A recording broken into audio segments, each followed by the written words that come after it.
Well, hello everybody! Welcome back to G Bear's Off-Grid Ways, a homestead in the desert. I'm G Bear and I'll be your host for this evening. And I always wanted to say that. Anyway, you notice that I cleaned off the rack, but nobody in the last videos when I did the guessing game noticed that I hadn't painted behind the racks because they were loaded with pipe. But everybody did notice, or a bunch of people noticed, that I didn't paint the doors on the containers. But everybody missed that. But it is painted today, and I had to get that done because I wanted to start on the inside, which I did. We'll move around here and get in there. I just finished a little while ago. It's been a couple of cool days here, only in the low 90s, and this morning I got up, it was mid 60s, really cool. Yeah, I got this side all painted. It's all ready to go. And this is the way I decided to do it. Instead of taking everything out of the container, I moved it all against one side. Then I could paint this side. And now I've got a little bit of a slope on this soil. It goes uphill this way. So I'm going to rake some of it down and rake it out and level it and clean it. Get all the rocks and sticks and junk like that little paint cover and that stuff will all come out of there. And I'll rake down from the center and I'll make it a little bit higher than what it needs to be. So later I can work it back to the center and level it. But I do want to have kind of a center trough coming through here so that if I spill things, it runs to the center. It's easy to clean up. It doesn't run behind things up against the wall. All right, so yeah, I got my power all, I masked off the covers and painted the conduits on the boxes so they'd blend right in. And I only went up as high as the wood. I was going to paint everything, but don't know if I'm going to have enough paint to do all of that because the wood takes like 3 coats to cover that wood just right. So I might have to do that at another time.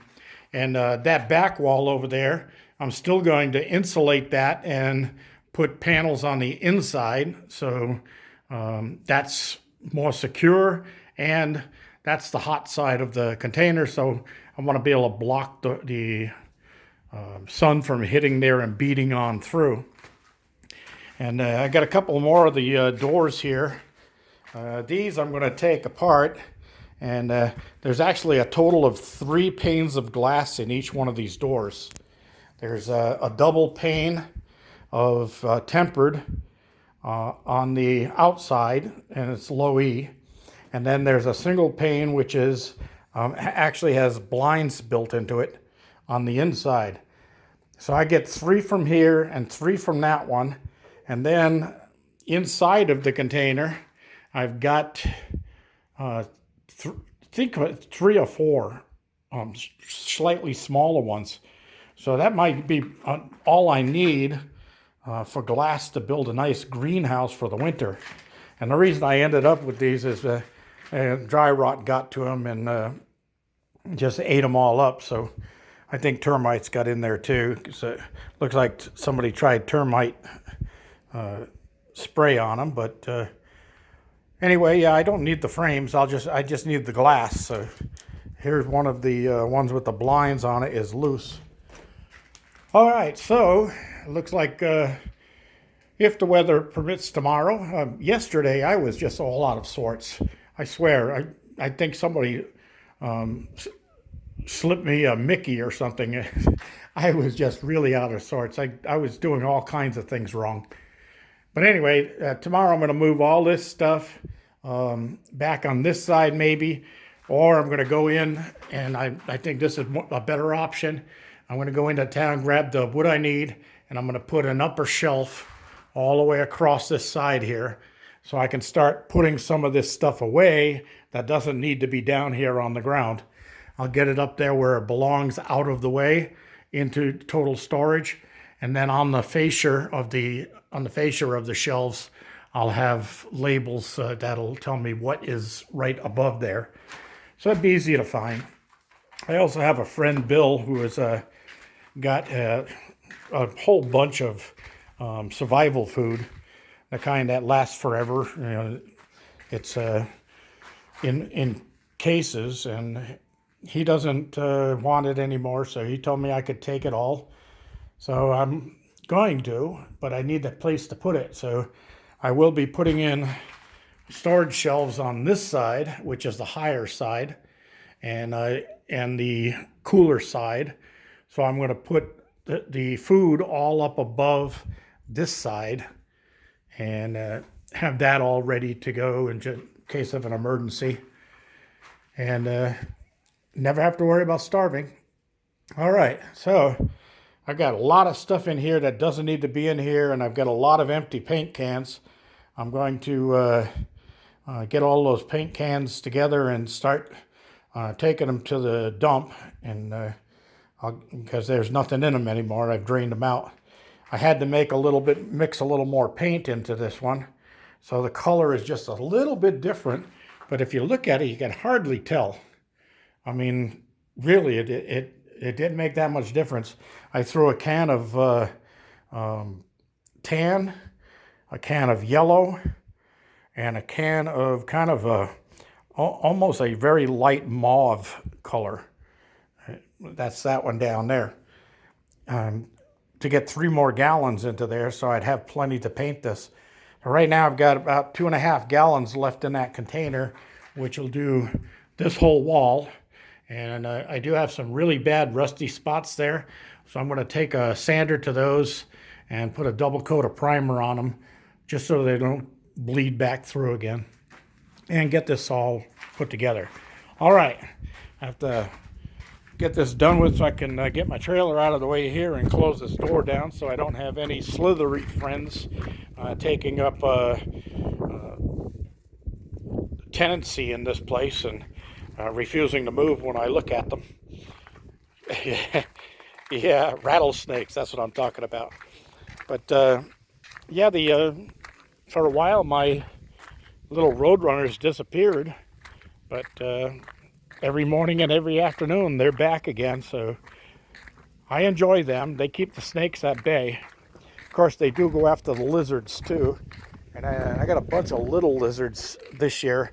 My big lizard Gordo, my pet lizard from last year, disappeared. I guess something got him. That's the way the predatory thing goes out here in the desert. But I see a bunch of the little ones on my porch every morning, going after the flies that I swatted, and they actually come up and they're kind of friendly. They see me swat one and they run right for it and grab it, and sometimes they'll even fight over it. All right, I'm heading down to the garden house real quick before I end this video, because I'm already at 8 minutes.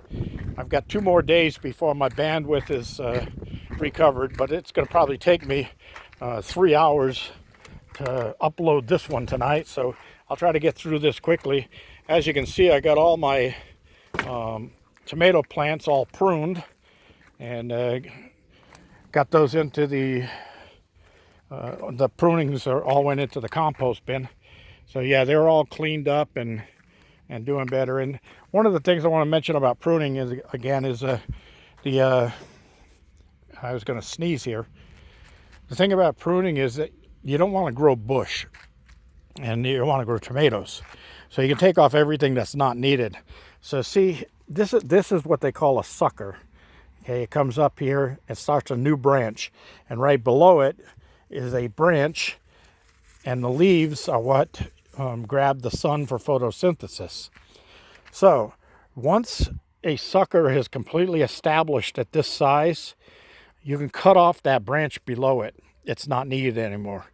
Okay, but if you can catch these when they're really young and they're just starting, like this one right here, just pinch that off, get rid of it, because you don't want another branch. It's too much for the plant to try to handle all those branches, and you want to send that energy up to these tomatoes right here and get these tomatoes set and growing, and see how many that have grown above it, because all those suckers that came out of the centers have all grown into parts of the plant. So I don't want those. I want to get those out of here. See, this is an established sucker.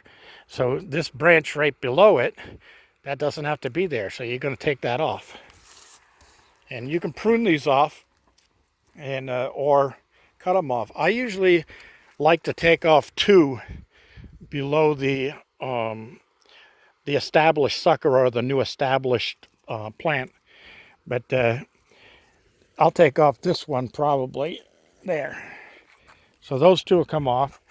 And I have a little basket there that I throw them in, and then later I take them all out to the compost. All right, so we're going to move around here while I'm doing this. Another thing you want to remember, if you do use little shears for cutting and pruning, you do want to wash those on a regular basis. Take them into the kitchen sink, use some good dish soap on them, some warm water, and clean them up. And because you don't want to transfer disease from one plant to another, and it's very easy to do when you're using those pruning shears. So remember to clean your shears on a regular basis, or you're going to have problems down the line with your plants. All right, I wanted to show you. There's my watermelon down there, looking good. And here's that little tiny cantaloupe that was just barely established the other day, and it's growing pretty good. There's a couple more down inside there, but I'm not going to dig through it right now. What's really bothering me is the grasshoppers are getting in here, or locusts as you know them, flying grasshoppers. And they're irritating. All right, that's it for today, everybody. This is G Bear reminding you, give me a thumbs up at the bottom of the video. Don't forget to share. You can also save videos and download them to your thumb drives and save them for a rainy day. I have a new subscriber who just said that she would buy CDs if I had them. Yeah, I don't have those yet, but maybe in the future I'll do that. And I'll put together different CDs, you know, like one on all about solar, one all about wind power, one all about battery banks. And I'll do a series of CDs and sell them all. Of course, the smart people would have already saved my videos from YouTube, and then they don't have to buy the CD set. All right, that's all for today, everybody. Hope the wind hasn't been drowning me out too badly. It's just a light wind today, and it is calmed down a little bit. It's down to 88 degrees, and I'm going to call it a day, go inside. I got my cold one popped right here. I'm going to take a sip, go take a shower, and get my dinner put together. Barbecue tonight. And another video I'll do is I'm going to show you one of my favorite little quick go-to lunches. That's called, I invented this when I was cooking years ago on a regular basis. For professionally, not for myself, but just actually running a little restaurant. I came up with a thing I call pizza quesadilla, and I do it with flour tortillas, and I put together a small personal pizza on those things, and you can zip these things together. Complete setup and cooking, everything is all done in 20 minutes. So yeah, it's a great little quick go-to lunch. You can make it crispy crust, thin crust, a thick crust, any way you want to do it. And I like doing mine with stuffed crust. And I'll show you how to do that in one of my future videos. This is G Bear signing off.